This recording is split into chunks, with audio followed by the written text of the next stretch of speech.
I've never talked about this before, but there was one time where I had binged and purged one night, and I came clean to my team and said, hey, this happened.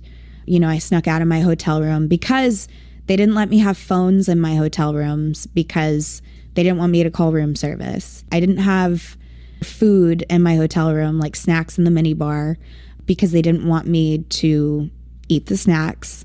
Ellen talked about this on her show where they cleared the dressing room of like all sugar before I would get in there. She was like, I remember that.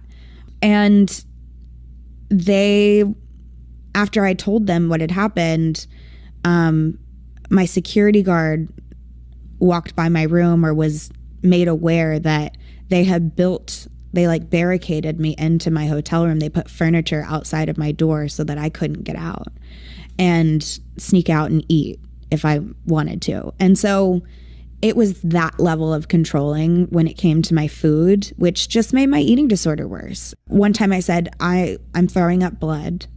I need to go to treatment. I need to get help. And this was in like 2017. And this person looked at me and said, you're not sick enough.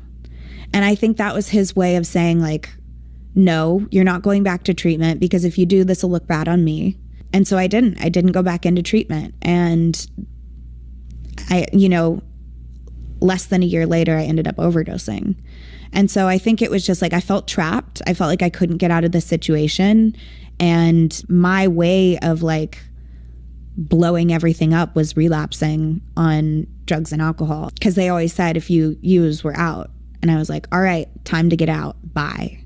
I've learned a lot from that experience. Like no one can control me anymore. And I was under the control from 18 to 25. And those are years where you're trying to figure out your adulthood. You know, you're no longer a teenager, but for some reason I had people controlling everything I ate.